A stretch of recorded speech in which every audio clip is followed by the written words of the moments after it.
Hello, I'm your host, Isaac Mack. Welcome to the MCC podcast. Joining me today is Dr. Andrew Kako. Dr. Andrew was born in Baghdad and migrated out of Iraq with his family when he was still an infant. His journey took him across the world to finally arrive in Australia in 2003. He went on to become a family physician and now practices in Sydney. This year has been a big year for him both personally and professionally, and he's here to tell us all about it.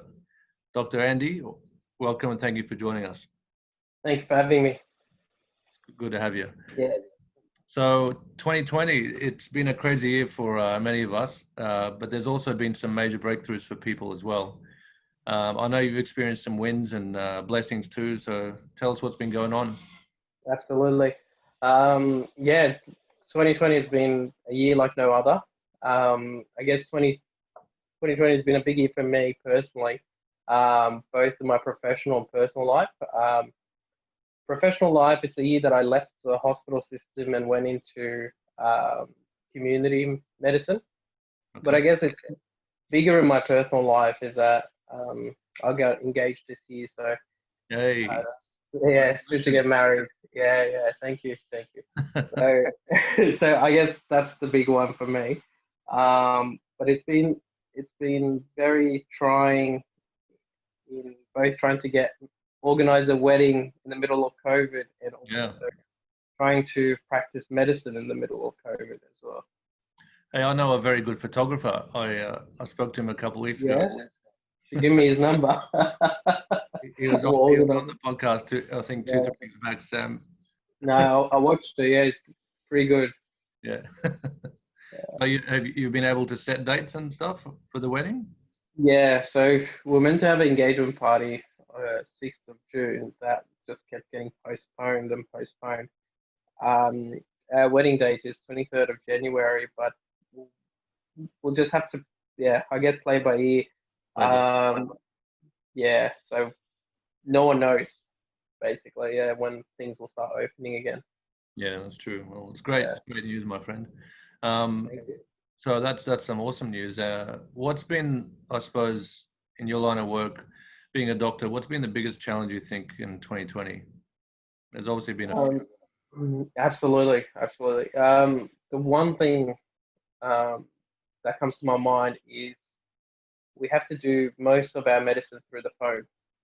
So So basically, when someone walks into the room, or as soon as I see someone, I can already get so much information.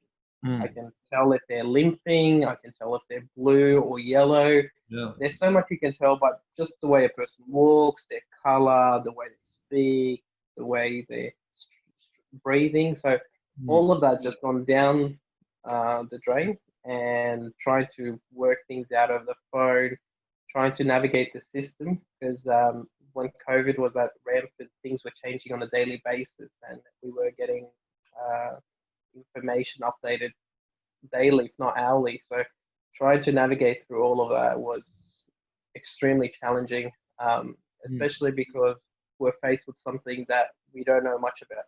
Yeah. Yeah, I know what you mean. I mean, I've got a little boy, and he got a little bit sick a little while back, just a flu, like, not COVID, but he just had runny nose because he'd had that. Kids have that all the time from daycare and whatnot. And it was weird for us even just ringing the doctor and saying, this is what he's doing, this is what, and they even recommended getting, tested for COVID. We all got tested, and it was all negative. He didn't like that test, I'll tell you. Not many people do. He actually slapped the nurse. We were so embarrassed because we went right up his nose and that. He got really upset. So it was. No, it's cool. Yeah, not many people like that test. And what else? I think I read in your bio also you've released 2 books this year. Is that right? Published 2 books. Yeah, published 2 books. Well, one of them is a essay collection that help people sit the 7-hour test that they get into medicine with. Right. And that's doing quite well. I was meant to have a book release, but with COVID, that just got pushed back. Yeah. The other one is a fictional book about it's it's based on fictional characters, but it draws from my experience in the hospital system as well. It's called From Despair to Hope. So writing is one of the things that I do outside of medicine, which kind of allows me to empty my mind, and it's quite good to relax with. Yeah. Brilliant. So you obviously haven't had the chance to release them, but are they available on Amazon and? Yeah. So they've been published as a soft copy, Okay. but then the hard copy is yet to come out. So all of those books can be accessed through Amazon and everything. So and I'm about to finish a book on Christianity as well, called The 10 Reservations. So just still waiting for the editing. So What's it called? Sorry. it's called The 10 Reservation. 10 Reservation. Yeah. The subtitle is The World's Objections to Christianity, and I just want a priest to look over it before it gets published. And there's a few things, but hopefully soon. Awesome. Wow, it's been a very busy year for you, my friend. That's Yeah. Brilliant. And once we're done, please give us the links to these books. Absolutely. We'll post them as well. I'm interested to read them. So even for the fictional, that's really interesting. So tell me, do you remember the moment? Like, let's think back to childhood. We'll go back a bit in time. Do you remember the moment when you wanted to be a doctor? Like, were you one of these kids walking around with a stethoscope? I think I was. Really? Yeah, as far as I can remember, it's what I wanted. Because as far as I remember, like to me, the doctor knew everything. You went to the doctor, you got answers, gave you that relief, knew exactly what was going on when everyone else was terrified. So I was always like, I want to be that person. And I can't remember, like when it started, because as far as I can push back. And I mean, there's been a lot of times where I've like doubted myself, but like luckily I had parents that kept pushing me and encouraging me to achieve my goals. And yeah, and here I am. That's awesome. Yeah. So do you ever remember having one of those little stethoscopes? Did you? Yeah, actually, my parents did buy me a kit, but that was later on. That was I think I was 6 or 7, but I remember even before then. Yeah. So I wouldn't mind getting an understanding of your personal history. So when you left Iraq, you were only a baby, yes? Like 7 months. 7 months. Okay. Yeah. And you went to where from? Turkey. Turkey. Okay. Yeah. And you were there for how long? 11 months. Okay. Yeah. And then. And the Red Cross. So we got a humanitarian visa through the Red Cross. Took us to Norway. Spent the next 12 and a half years in Norway. So my childhood is pretty much all Norwegian. Oh wow. So you yeah, speak it fluently, read, write, yeah. Brilliant. And we were all citizens of Norway and everything. My parents they absolutely love Norway, and we all love Norway. But the one thing was missing is that all their relatives had come to Australia, so they thought time to unite. But to be like Norway felt like home. Yeah, at least to me, because that's where I grew up. Yeah. Yeah, of course. And good memories. Yeah. All good memories there. Absolutely. Some of my best memories come from Norway. Yeah. To the point that when we did go and visit northern Iraq twice while we're still living in Norway, it looked like it did not feel like home, and it looked like a whole different, a whole like a movie setting. It was only when we started meeting family and they spoke the same language as us that I actually started feeling a bit like home. But the setting, the everything else, apart from our village, when we went to the larger towns, it just felt like a whole different place. Yeah. But do you know? I mean, it might be a silly question, but was there a particular reason your parents left Iraq? I mean, most of us. Yeah, absolutely. So my relatives were very comfortable in Baghdad, quite wealthy. Things were going well. Yeah. When the war broke out, a lot of my dad, my uncles, they were all part of the army. My uncle on my mum's side was actually working in one of Saddam's palaces. Really? yeah, so it came to the point where they go, look, we just have to leave, and they literally took what they could carry and they left first to northern Iraq and Mangesh. We stayed there for a month, and then we just went over the border after. I've got no recollection of it, but my sister, who's 5 years older than me, like Okay. recounted the story, and it was through the winter. They had to walk across the border and everything with 3 children. So big sacrifice, Yeah. and a whole new beginning in Norway. Yeah. Awesome. I mean, yeah, I've got relatives, uncles that were also high up in the army, and they basically had to flee for their lives. It was one of those, things that yeah, it just had to happen, and they crossed, all that bad terrain and whatnot, and I mean, they risked their lives. They almost got thrown in jail, and that would have been the end of them. So yeah, it's full on, isn't it? Yeah, it's hard to conceive that with the life that we live now, isn't it? Absolutely, absolutely. And when my grandfather talks about the time they were in Iraq and everything, it sounded amazing. It sounded lovely, and it sounded like they had everything they needed. But it's a whole big distinction between before the war and after the war, how things flipped in a matter of days. Yeah. Yeah, I've spoken on this podcast before about my fond memories. I just turned 7 years old when I came to Australia, and I think I must be a little bit older than you. I've got a few more greys. I don't see any greys on you, but they'll come. Not yet. Not yet. They'll come. Yeah. But yeah, I mean, my memories of Iraq were amazing. It was a beautiful, beautiful place, and I suppose it hurt so much when I heard about it, and I saw on TV everything that went on. In terms of even my hometown Mosul, how that got pretty much decimated, and all the Christians are out. It's hard to get your head around. But look, on to lighter things. So you speak fluent Dutch. Norwegian. Sorry? Norwegian. Oh, Norwegian, sorry. Yeah. Oh, Norwegian. Dutch, I don't know. Yeah. Dutch, you don't know. Norwegian. I do understand a bit of Dutch, but not much. Yeah. What was the biggest thing with Norway? Was sport a big thing for them? Were they into their Sports, soccer? yeah, winter sports was the biggest. Pretty cool. They're into their soccer, but their team isn't as great as you'd want it to be. But yeah, just winter sports in general. Yeah. Yeah. No, very good. So yeah, sorry, I had my wires crossed. I was thinking Holland for a sec there. That's all right. So coming out of, I suppose, Norway and then transitioning into Australia, you would have been, sorry, 13 years old, were you? 13, yeah. Yeah. Yeah.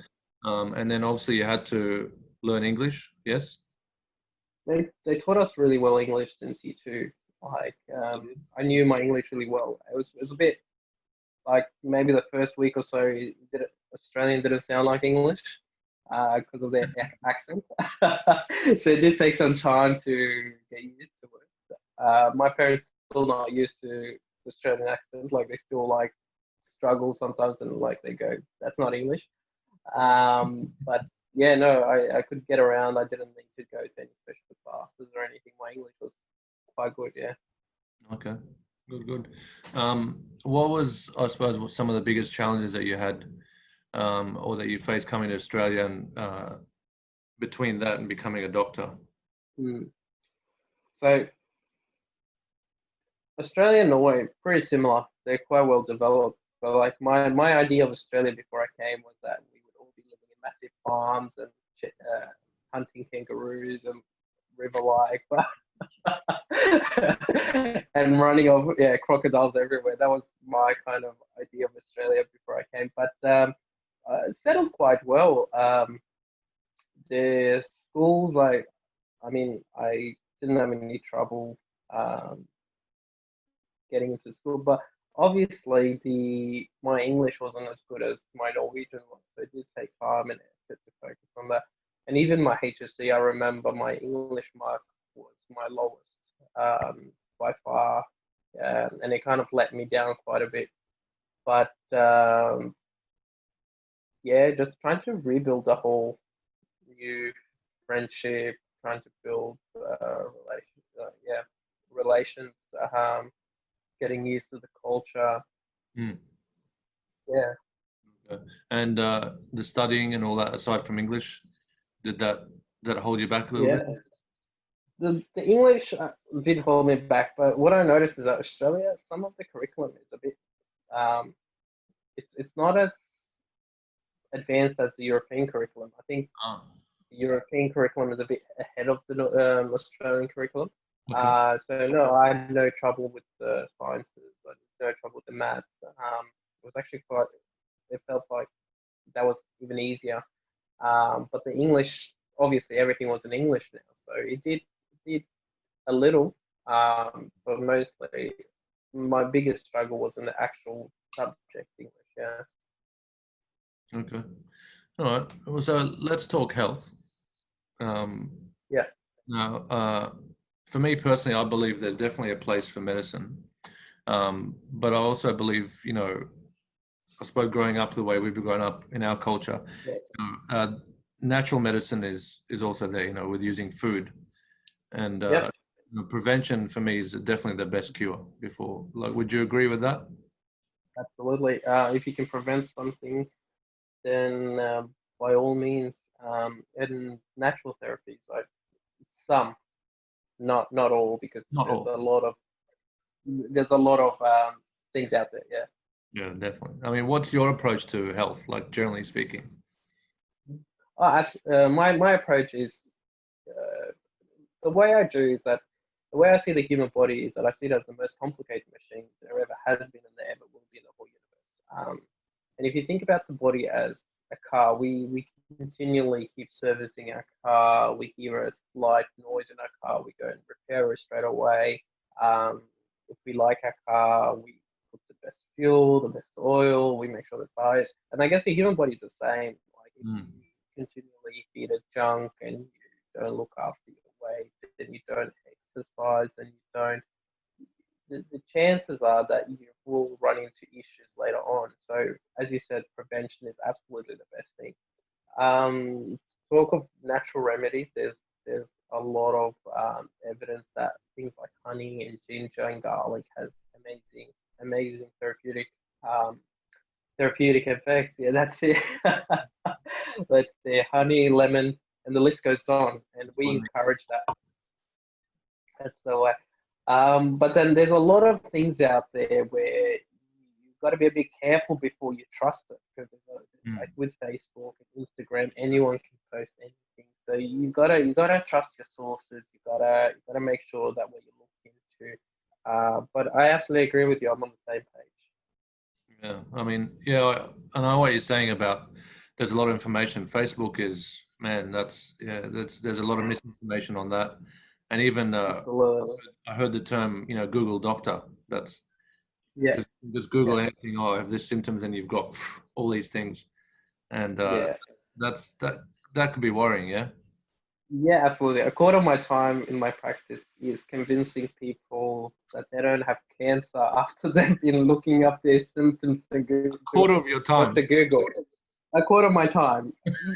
Okay, maybe it's a slight exaggeration, Oh, I believe but it does but it does feel like that, because anything you put in Dr. Google, it comes back as one of the possibilities as cancer, and I Well, think it's a medical legal thing. So if it does turn out to be a cancer, they normally can kind of go back and say, "Look, you never told me." But it does. I feel like Dr. Google, all it does is that it scares my patients and it causes them to be very anxious.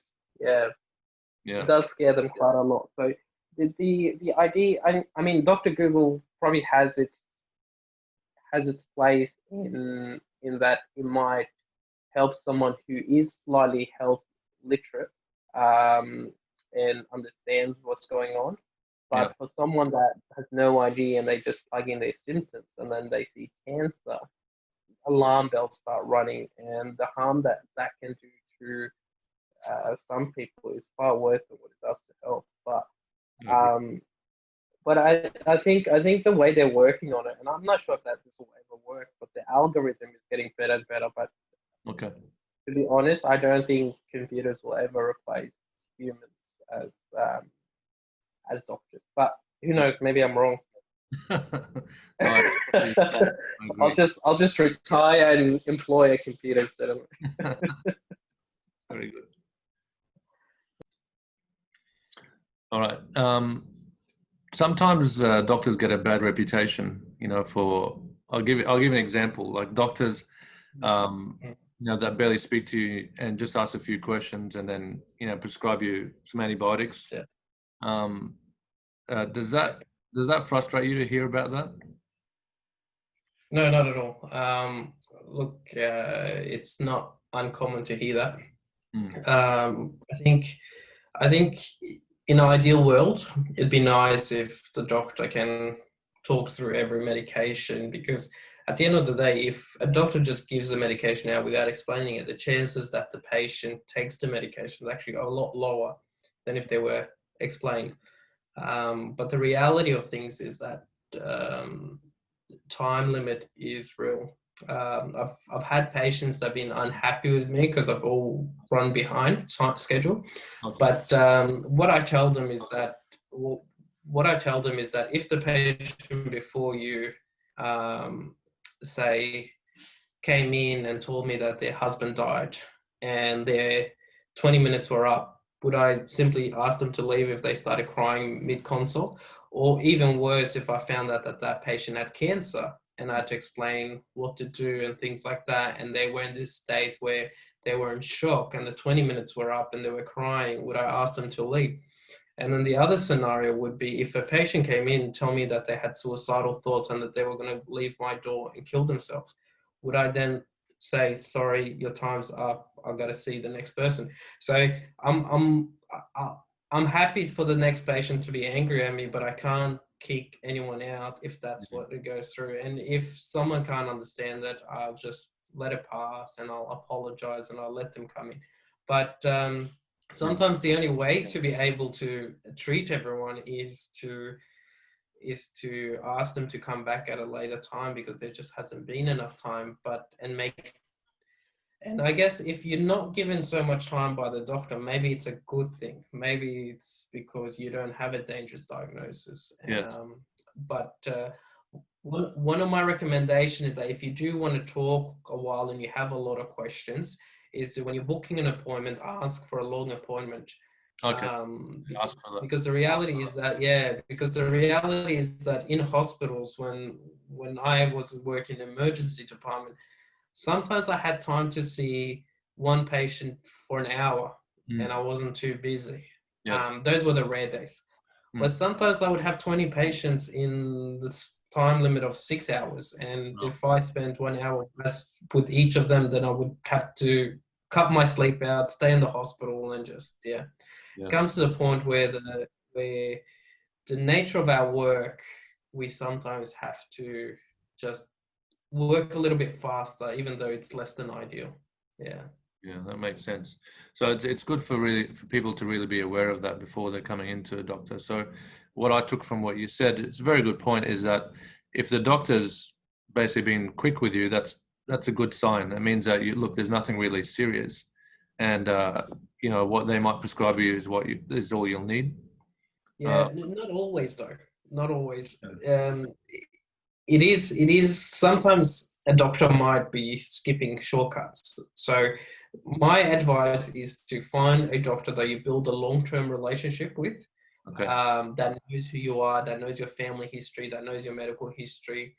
And if one day that doctor decides, look, he's running or she's running behind and he doesn't spend a long time with you, maybe that's not such a bad thing. But if you do go and see someone and they always only give you 2 minutes or 3 minutes, maybe it's time to find a new doctor. Yeah. Okay. Good. Yeah. Good advice.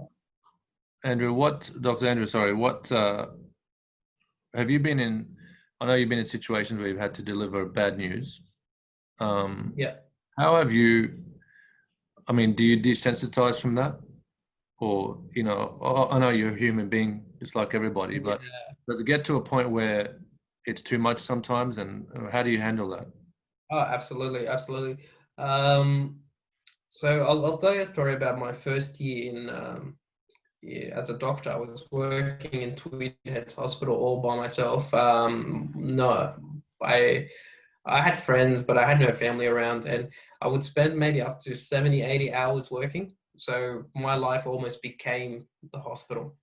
And there was a particular person dying from cancer, and I got to know the whole family and everything. And I had to deliver the news, and I had to talk to all the cancer doctors and see all that. And sometimes when I was even doing my own thing, when I was going to the beach, when I was surfing, when I was shopping, sometimes that patient would come to my mind and it would feel like my own relative was passing away. Wow. Yeah. And then at that point, like, and then I would think about his children and things like that. And I came to that point and I go, if I do this for every patient, then I'm just like, it's not going to work. Yeah. Either I will lose my life, as in like, not lose my life is that would be all I would be thinking about, and I wouldn't be as my usual self, and all I would do is sit down and be emotionally upset with every patient. So I realized that that's not healthy, but at the end of the day, we're all humans. Every time we have to deliver bad news and tell someone who has got cancer or bad news, it does hit you. It does take you, especially with patients that you know. And then that's probably why you see some doctors that just seem like they don't care because they've cared so much.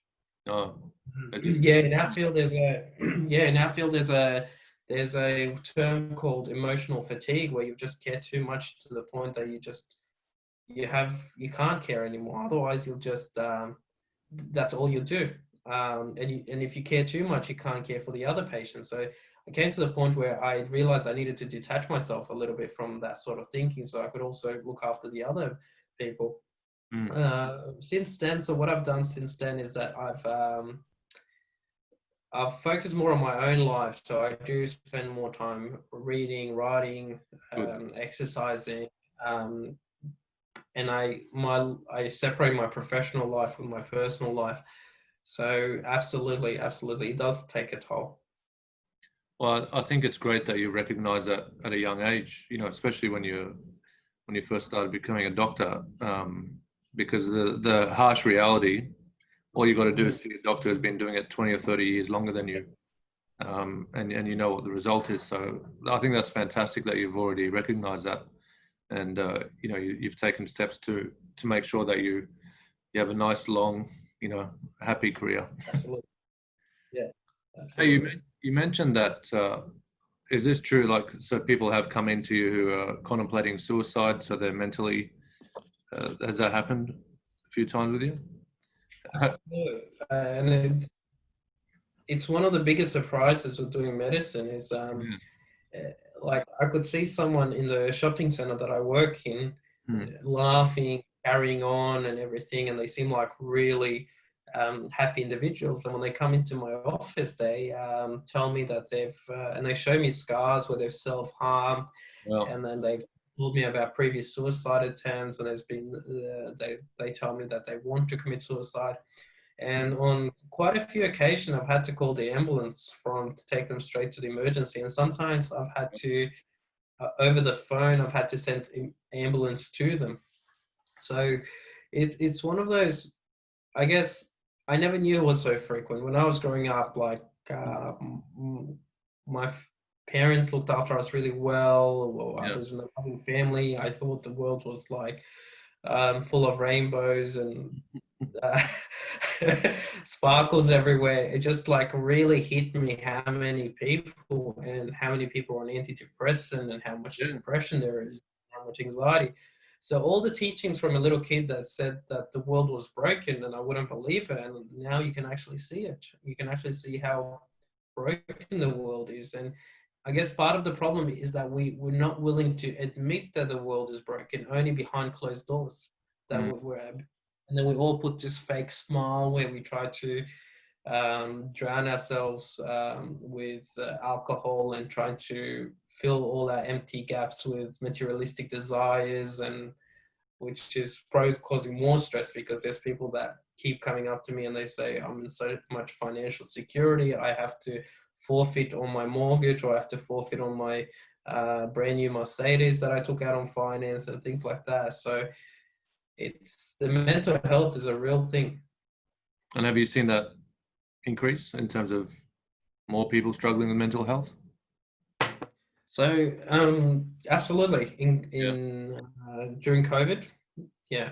Well, yeah, I suppose even pre-COVID, the last few years.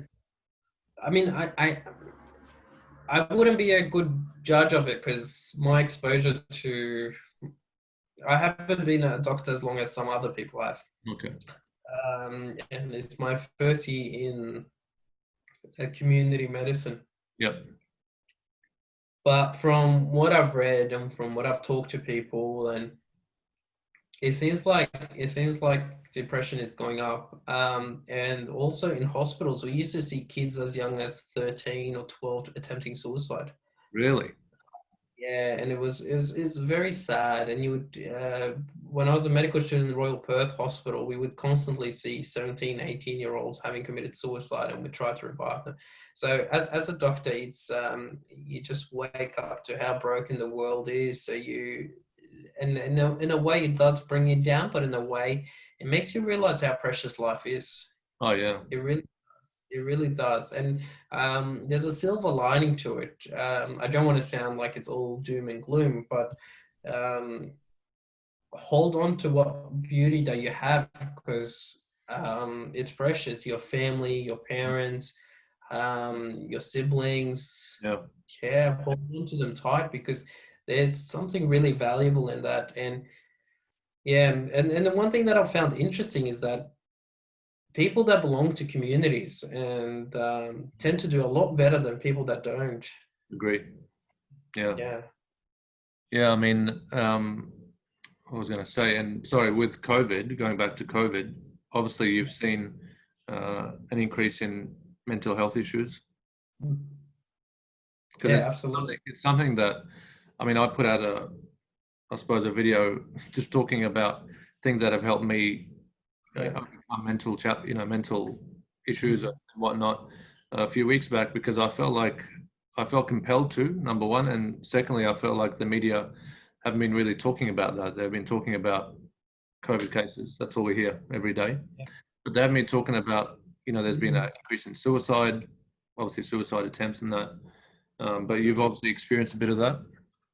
Look, I'm not sure about suicide attempts and suicides. I don't know the numbers, and I don't know any real statistics. But on a individual basis, in my practice, there's certainly been more people that have come in with their anxiety worsening, their depression worsening.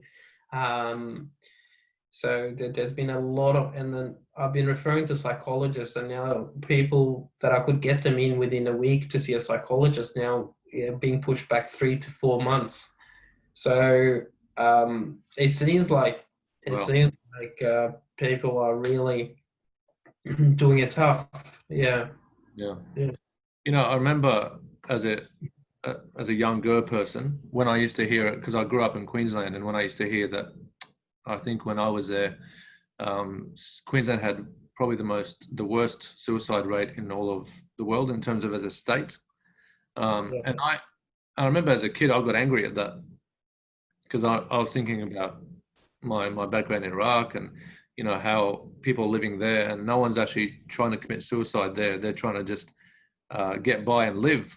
All their main concern there is actually, how do I survive, and how do I get through this and actually live? No one's actually taking their own lives.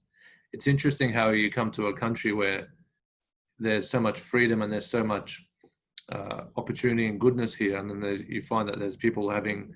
I really struggled with that, especially as a youngster. And it wasn't until I started working with young kids, disadvantaged youth through churches, that I realized, okay, so there's a lot of broken homes here. There's a lot of people that, I think one point that you said, that aren't part of a community. They get, parents had some sort of drug issues, and they got sent from foster home to foster home to foster home. And then, it was for me, I grew a lot just from that experience, because at one point I think I was angry for all these kids who were doing that. I'm thinking, you're stupid. What are you doing that for? But then I realized that, okay, there's a lot of lack of community and lack of, I suppose, help for these kids that are out there. Absolutely. And I used to think in a very similar way. Like, I'm not sure if you've heard about the happiness index. Like the Scandinavian countries do really well, and even Australia do great. But what you notice is that these happiness index is based on how wealthy people are, their literacy levels, access to clean water, life expectancy, and they call it happiness index. But then you look at different statistics that show these happiest countries are the ones that are committing suicide more than any other country. Yeah. And the unhappiest countries are where the suicide is the lowest. So you just go, hang on, are you feeding me lies, or are you feeding me? Yeah. Yeah. I guess the beauty of Christianity that I've found is that it gives meaning to your suffering, because everyone suffers. People in Africa are suffering because they can't get any food. People in Iraq are suffering because they endless wars.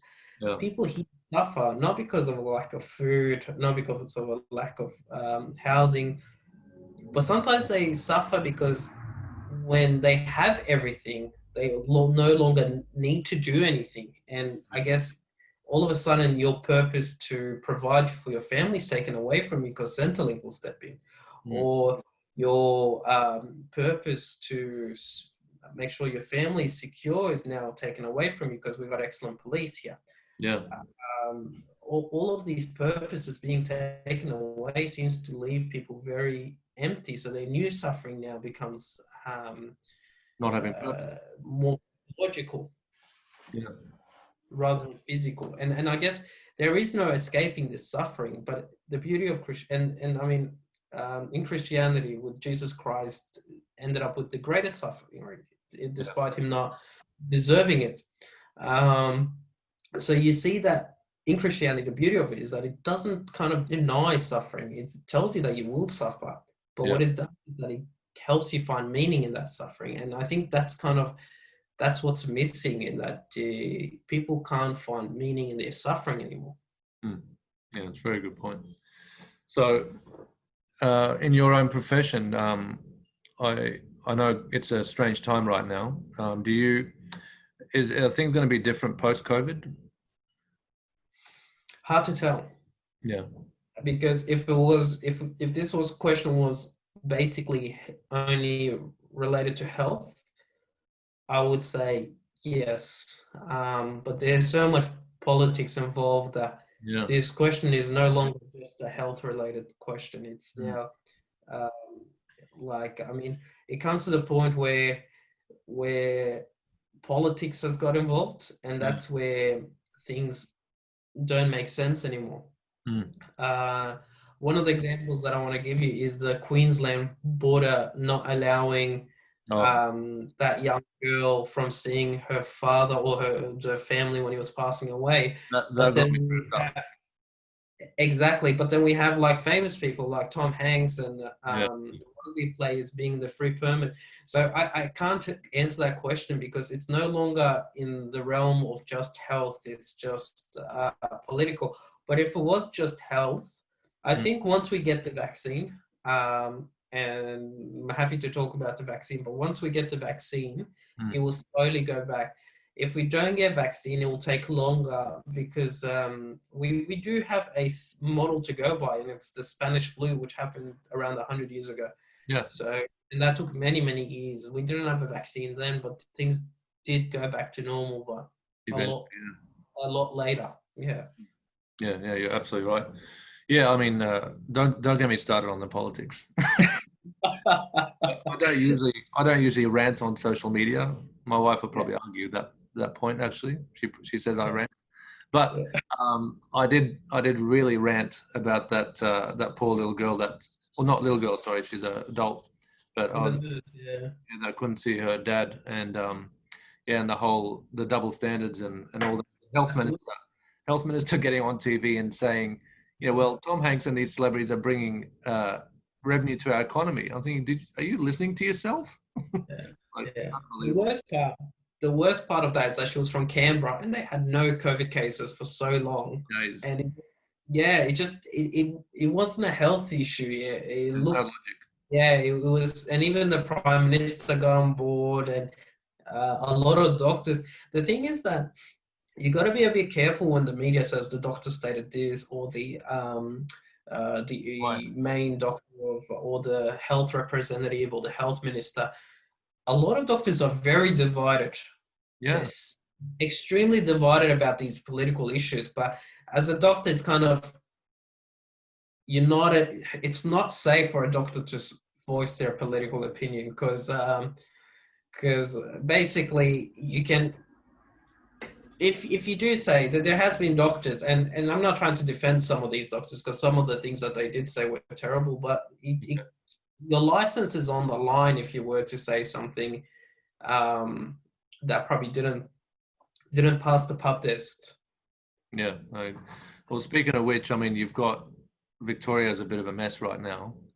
And why I bring that up is because you've got, what is it, over 500 doctors have written a letter to the Premier, Absolutely, yeah. recommending to end the lockdown. That's a lot of doctors who've signed on that. And there's probably a lot of more doctors that would have signed it, but they just want to play it on the safe side, so their name's not on the list. That won't sign it.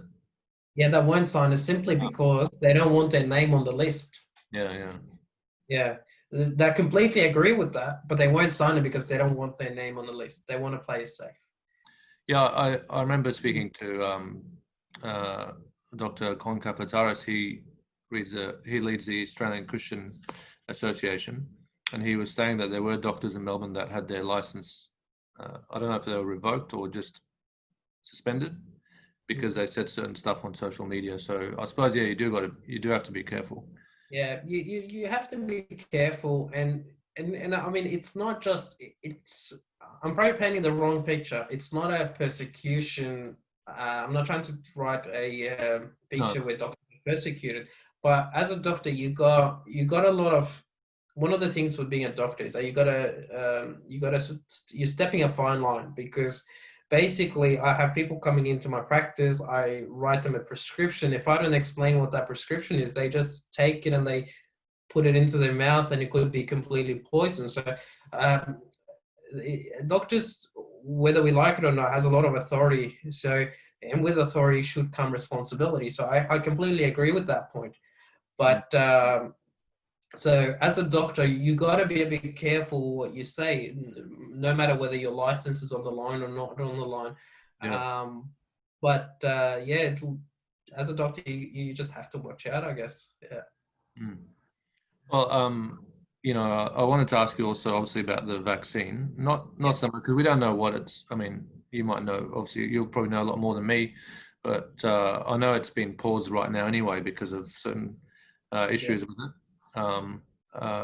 Did it concern you? Like my father's got a PhD in biochemistry, and I've spoken to him at length about vaccines. But did it concern you that they were rushing it a bit? Yeah, look, probably before we talk about that is, you'll be hard pressed to find a doctor that doesn't think that vaccine's the solution. There's two solutions. There's one, we either wait a decade until everyone gets the vaccine, that gets infected with COVID, which is probably the worst idea. Okay. It was like the Spanish flu where everyone just ended up getting it. The other option is to find a vaccine. Now, your dad would probably tell you that on average, vaccines take 7 to 10 years to develop. So it's a long process. I guess this pandemic has pushed a lot of countries and companies to push for a vaccine, and absolutely, there's always concerns about medications or vaccines being pushed through too early. I guess that's why we really need to get these tested, not only in as many cases as we possibly can.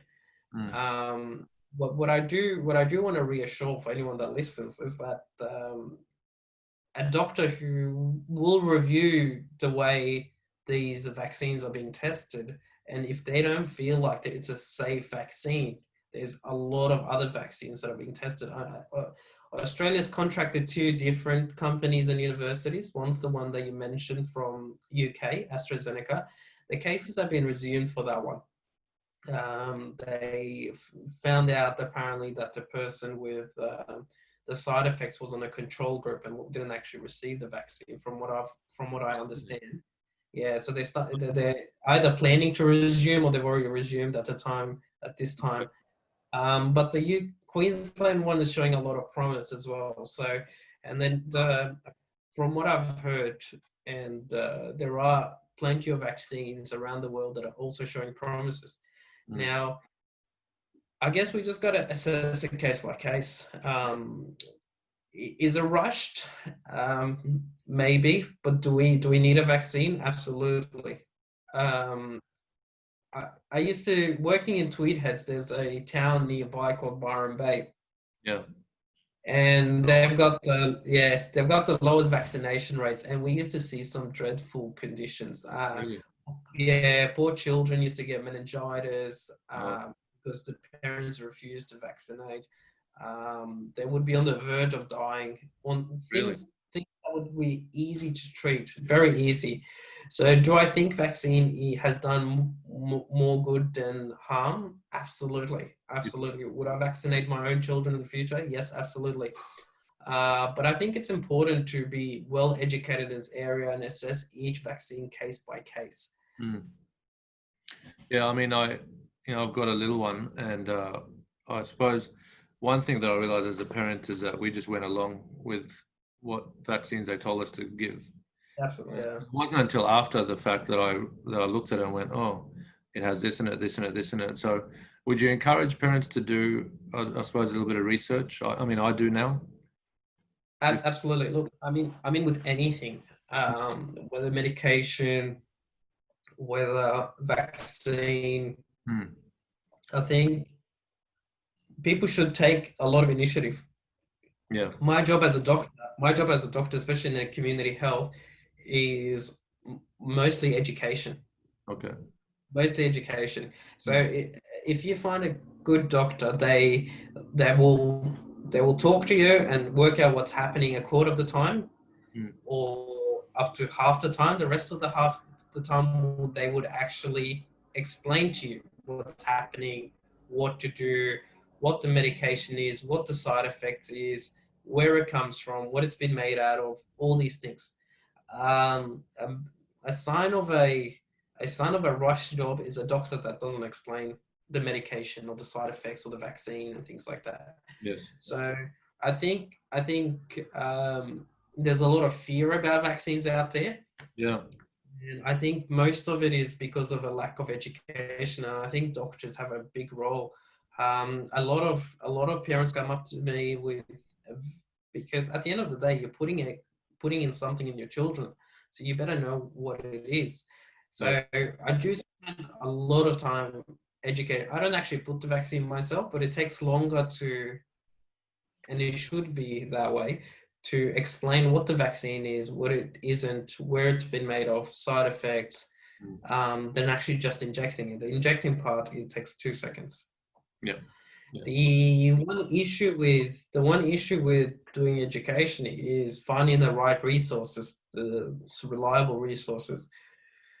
Most often the government resources are quite good, but then there's also a lot of misinformation out there. But at the end of the day, try to do a bit of research, come into the doctor, talk about it. If the doctor is not willing to talk about your concerns or want to teach you about it, maybe it's time to find a different doctor. It's like going to an accountant. I agree.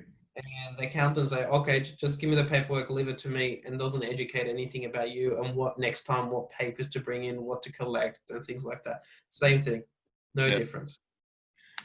So you're getting married.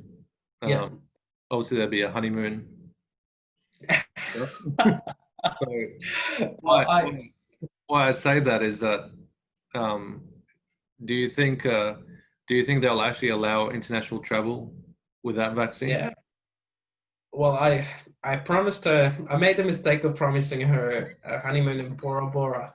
Oh, yeah. But that was that was pre-COVID though. So I'm just trying to think if you could get away with it. Probably not. Look, I don't think so.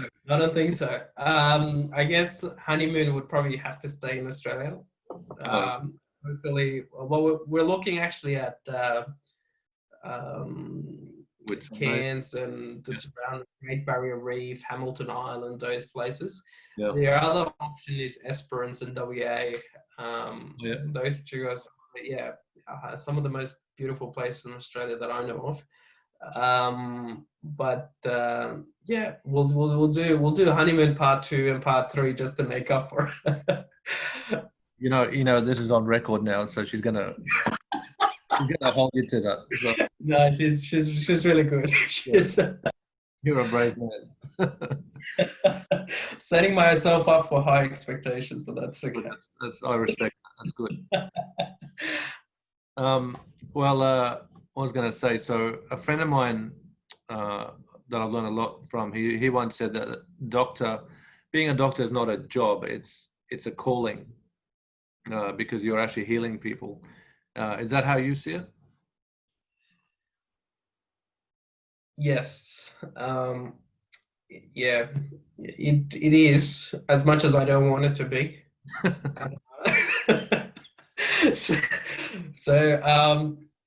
When I was in med school, my desire was to become a neurosurgeon.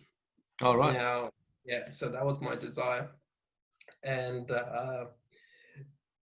I had a great group of friends. But as we were going through med school, you can imagine trying to study full time at a university, and you had no full time worth of studies, and you used to do that at home. But then during the full time normal hours, you would be in a placement in a hospital. So you do a 38-hour shift, not get paid, and then somehow try to work part-time or something to get paid. Plus, you had a workload equivalent of full-time as well. So trying to find time. So I was this very optimistic person and thought, yep, neurosurgeon or nothing. And you'd see my friends going from the most happiest people in the world to like succumbing. Some of them failed a few exams and they were just never the same again. Right. And when I started working, people that had the same aspirations to become a neurosurgeon, I was doing maybe 70 hours a week. They were doing a lot more. They were not getting paid. Surgical registrars sometimes sleep in the hospital. They do a 24-hour shift. I've slept in the hospital several times. I've done, legally, you're only meant to do 14 and a half hours, but there's nothing, no one's going to say, Andrew, go home after 14 and a half hours if there's a patient about to die and bleeding. Exactly. Yeah, so they can say that it's illegal to keep doctors away, but if there's a patient that's there, you can't just go, no, that's it, my time's up. I used to work at Woolworths where I used to do that, and it used to be amazing and fantastic, but that's not a pleasure. So I guess I went away from that, and I go, no, I don't want to be a surgeon. I won't be a fully qualified surgeon for another 10 years. I'll be well into my 40s. Let me look into a few different pathways. So in Australia, the GP is a specialty in its own. So you actually got to sit exams and do additional to work as a GP. It's the equivalent of a family physician in other countries. Yeah. But what I want to do is that I want to go down that path. Well, I am in that pathway. And then what I want to do is specialize in the skin, in doing the skin cancers and doing a lot of minor procedures. So I guess in a way, yeah, medicine is a calling. If you don't enjoy it, you're going to have a really terrible life. And a lot of people think that we make like amazing salaries, which, look, I'm not the one to complain, it's fine. But if I was to spend every single second that I studied, and if I was working a $20 job, I'm sure I could have done a lot better than what I do at the moment, considering that I'm still putting aside several hours studying and things like that. So for anyone that does medicine for the money, I don't think they'll get great value out of that in terms of personal reward. They might be wealthy at the end of the day, but it's more than that. It's you have to care. If you don't care, you're just gonna be out of it after the fifth person that day is gonna tell you about how depressed they are. Yeah. I mean, in my opinion, doctors and nurses should be, the highest income earners, definitely, in any profession. I mean, the stuff that you have to deal with, and even nurses in particular. I mean, is that something that you'd love to see an increase in pay? Absolutely. I mean, doctors don't need an increase in pay. I know, I know some doctors complain about their pay, but I think it's just fine. I think the people that have it really bad are the nurses. I mean, the amount of work they do, the amount of stress they go through. And the worst thing about, what people don't know about nursing is that they usually work shift work. So one week they will be working during the morning, one week during the afternoon, one during the night. It is terrible. It is why I left the hospital system. Like, I wanted to work 8 to 4 and go home. And nurses do so much work, and all the elderly population, they've got to clean them, shower them. And they do backbreaking work. The reason why you can't give nurses as much as they deserve in a public system is because our taxes will go through the roof. Yeah, they're like, as the work that nurses do is just amazing. It's great. But the amount of nurses that we have, and it will never be enough. But the amount of nurses trying to put their salary to the amount they deserve, the public health system will collapse. Oh well. In a private setting, I think they should be paid a lot more, even in a public setting. That was gonna be my next question. Privately, surely they could. Absolutely. We have something called nurse practitioners, and nurse practitioners, they work their weight in gold. They're actually allowed to prescribe a few certain type of medication. They're allowed to do procedures. Yeah. And I used to work with quite a few nurse practitioners in the emergency department, and in terms of their skills, they were like on par with doctors. So, but they do make a decent amount as well. But yeah, nursing profession is undervalued. Yeah. And that goes to say to anyone that works in health. I think sometimes we forget that doctors alone can't do everything. We have, especially the pharmacists. I feel the amount of time pharmacists have rescued doctors is not mentioned enough, because they pick on all the mistakes that we do. So they're lifesavers, and they've saved millions of lives. They don't get the rep that they should deserve. Yeah. That's a great point. So tell me, who's been the biggest influences in your life? Historical figures, non-historical. Oh, right. Yeah. Sorry. It depends. So you got to tell me which category you want me to get. Well, personal? Yeah. Personal, parents, by far. Why? Parents, absolutely. Okay, so in Norway, we, it felt almost like I was living two lives. So one was like our family life, and the other was the Norwegian kind of life. And because the Chaldean Assyrian community in Norway was quite small, so we didn't meet up regularly with them. Okay. So, and the Norwegian culture, the Norwegians are very nice people, but they're not like us. They're not very, they don't talk as much as we do. They're not as, they don't socialize. They don't, they take a long time to warm up to. But they're great people. Once they know you. Feed you as much when you go to their house? What? No. So my Norwegian friends, when they used to come over, they used to love our food, and Mum used to do like amazing. Whereas when I used to go to their house, it was like this much, and like, and it was sometimes it would be something from the microwave, or that's if there was dinner that day. But their culture is very different. So we grew really tight as a family, and like a lot of people think about parents as people that just need to provide enough. But like my parents actually used to take us time out, to spend time talking about what we wanted, what we needed. They would dedicate the weekend for us. They would take us to the library. They would go bicycle riding with us. And like, it just felt like,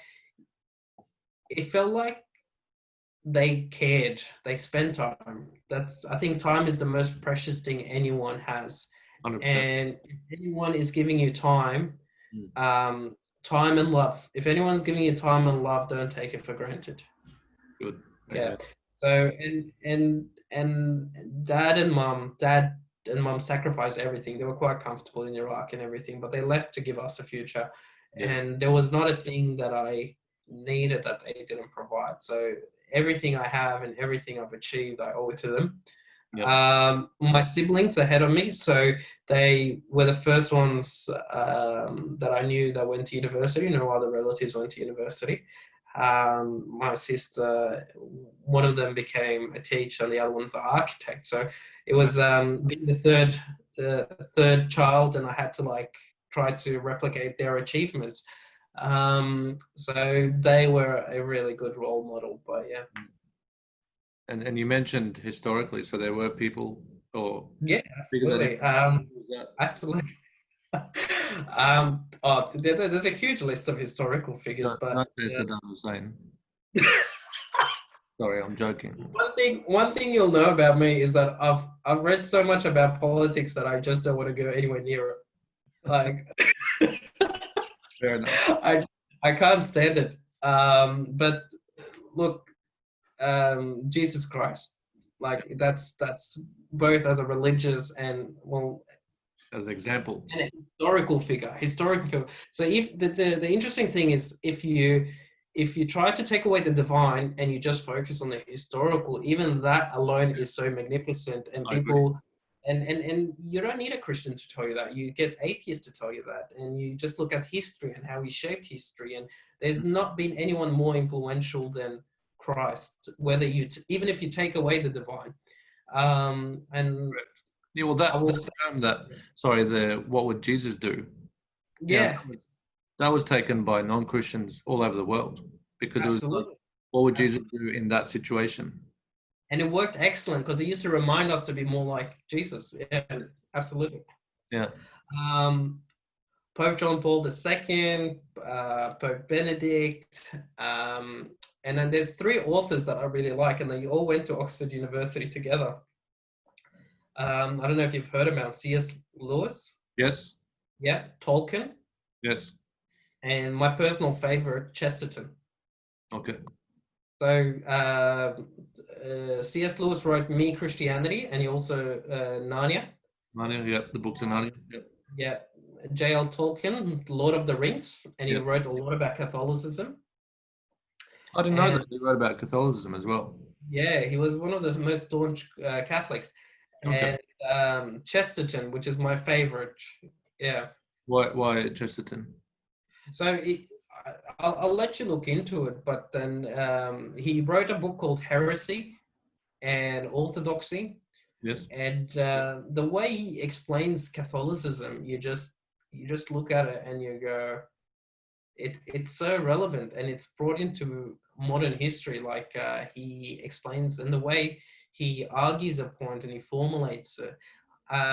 C.S. Lewis, I feel, does a great job in Me, Christianity, but it's eventually it gets too simplified and you want to move on to the next, and Chesterton would be the way to go.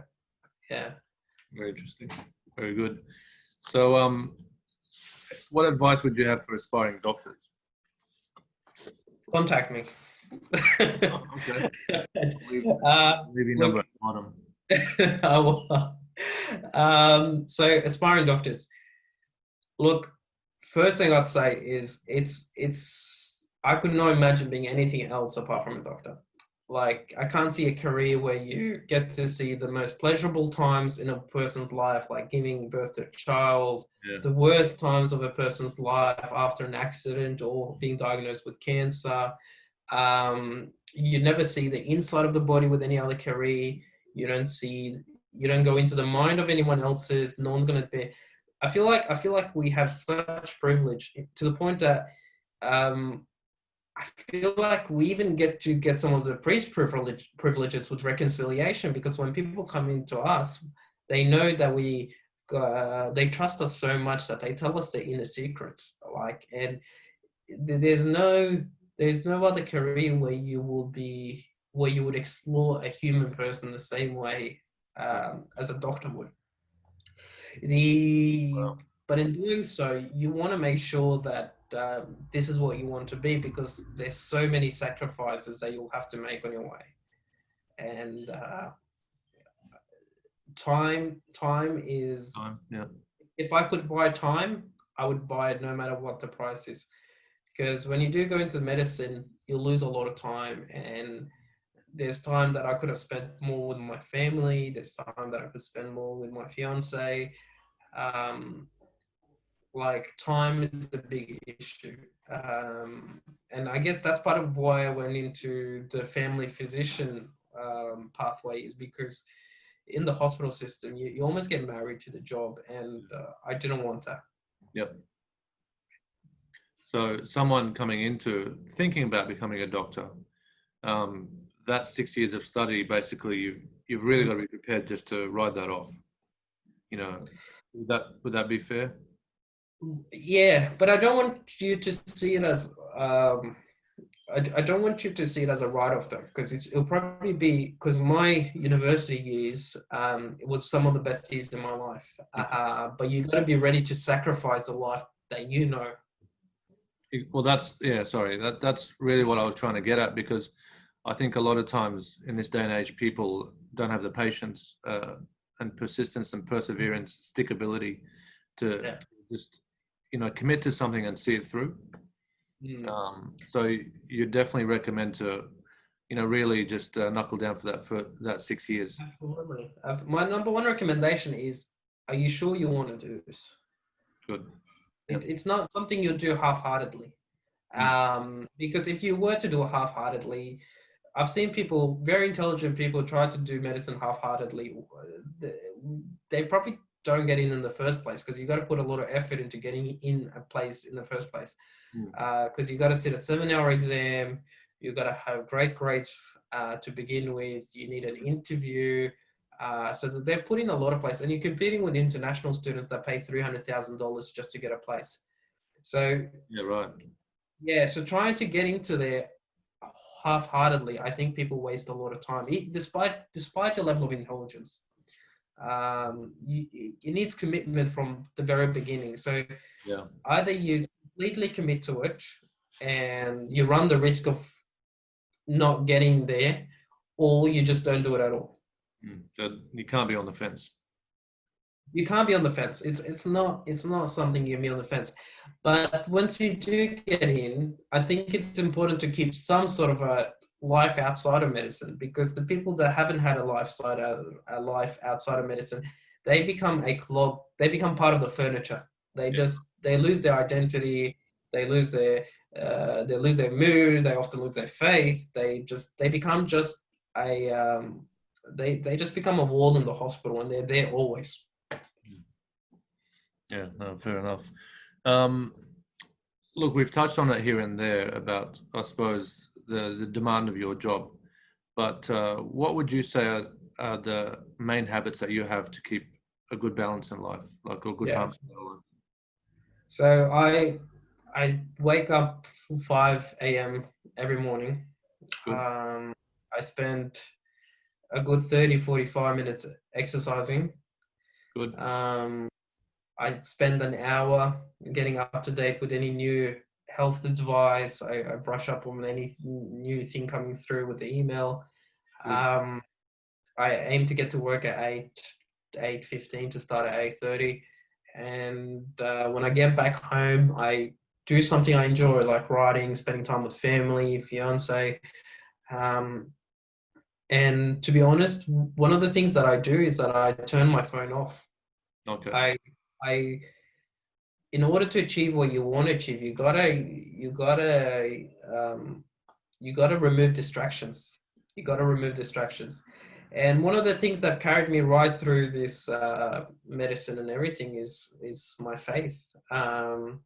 Like I've had to go to different places in medicine, and there's one thing that I've always taken with me, and it's my faith, and it kind of gives me a purpose and meaning to what I'm doing. Never feel alone. Absolutely, and there's something interesting about medicine and faith, because as a new university student, I was falling out of my faith. So I was kind of like going down the path of what a lot of young people do. But when I was faced with medicine and the the miracle that the body is, and the miracle the way universe is, and everything, and it just made me do a 180 turn and just say, "Wow, I'm basically being a doctor is having the pleasure to maintain God's greatest creation." Beautiful. Yeah. Yeah, I love it. Because I remember there's a time where science and religion were like, and I could, Absolutely. I mean, science was born out of Christianity, and this is what people don't understand. Yeah. Like Sir Isaac Newton, the father of physics and calculus, wrote more about Christianity than he did about science. And the father of genetics is it was Mendel, which was a Catholic priest, and the person that came up with the Big Bang Theory was a Belgian priest, Lemaitre, and for 40, 50 years, science would argue against the theory of Big Bang. They said, no, it points to what the Bible says, what the Bible said for so many thousands of years, that the world had a beginning. Yeah. And people don't realize that. To go ahead. Yeah, absolutely. And this is why I hate the media, because when our Bishop Anthony Fisher, like our Roman Catholic Bishop of Sydney, mentioned that there has been concerns about the vaccine, the next day the media says religion versus science, and I don't want that to be painted that way. I think that's disgusting, and I think it's trying to alienate and dumb down people that actually do follow Christianity, because at the end of the day, the way I see science is that it's just an extension of Christianity. Like it's like even Albert Einstein used to say, "I want to think God's thought after he does," and that's why I do science. And it's so Isaac Newton said there was two books that he read. There was two laws that he followed: God's law and the law of nature. So he read the Bible and he read science, and it's the world is an amazing artwork. Yeah, that's what the world is. Yeah. Well, it's like the that old saying. I don't know if it was Isaac Newton, but cause and effect. It's really what religion and science is. One's a cause, one's the effect. Oh, absolutely. So science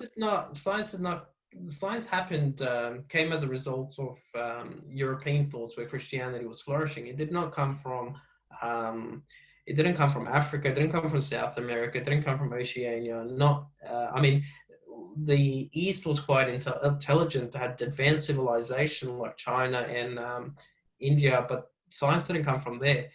The reason why, so C.S. Lewis sums it up and he says, the reason why people they started looking for scientific laws is because they believed in a lawgiver, which was the creator.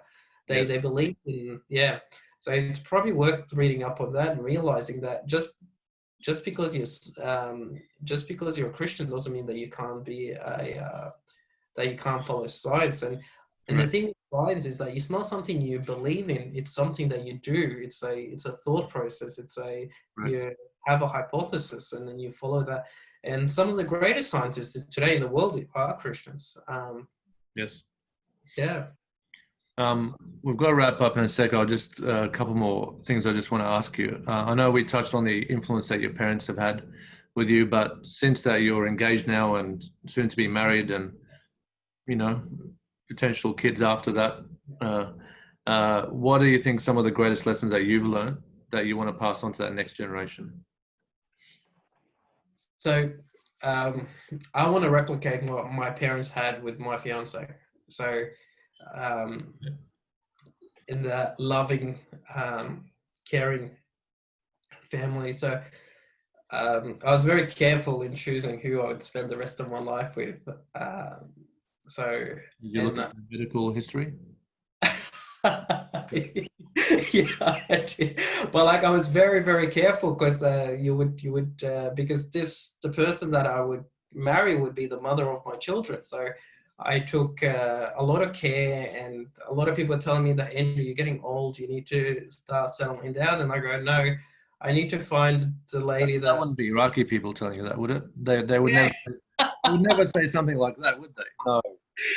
Yeah, and I would make up all these jokes about, I found a girl, she's Eskimo, or I would say that I'm meeting up some ridiculous thing just so they could quiet down and let me actually find, because it's one thing you don't want to rush. So I sat down and I thought what I wanted and what I needed the mother of my children to be, and I think I found all of that. And basically, it all sums down to I want my children to grow up. I don't want them to be isolated. I want them to be exposed to all the things in the world, even the dark side of the world, so they can be prepared for it. But I want to do that in a loving environment, a caring environment, and a God-fearing environment. And I think I've found a woman that I can do that with. Right. So yeah, that's what I want to pass on to my children. I want them to be exposed to the world, the good and the bad, so they can be best prepared. So they can be best prepared for the world. And although we're probably not going to rush for children, but it's I think one of the things that you've still got Bora Bora and things to do before that. Yeah, she's not going to want to take the children to Bora Bora. Oh. Yeah, that's it. I'm probably going to get in trouble after this interview, but I'll take it. No, she's great. She's great. Yeah. That's awesome. All right. Look, it's been an absolute pleasure to have you on. I really enjoyed our chat, and I think I could chat for a lot longer. But one question I like to ask everybody who's on the show, and I'll ask you, is if you could rewind back in time, go back to and go visit your 18-year-old self, what advice would you have for that man? Oh, wow.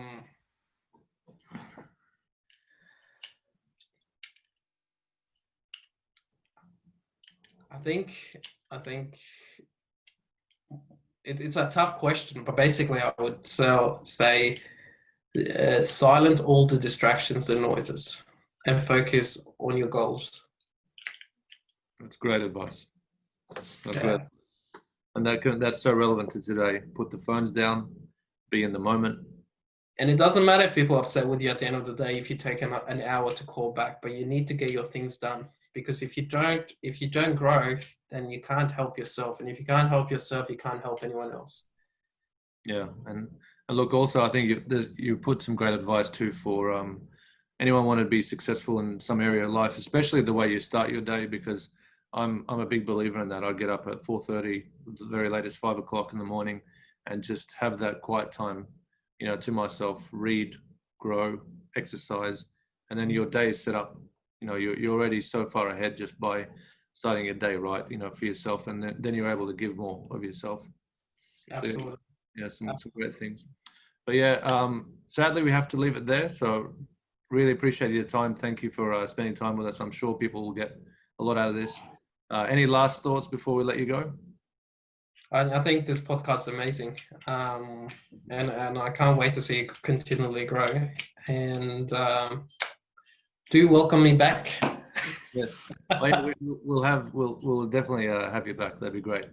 That's it. All right. Thanks a lot. Appreciate it. Pleasure's on. Bye-bye.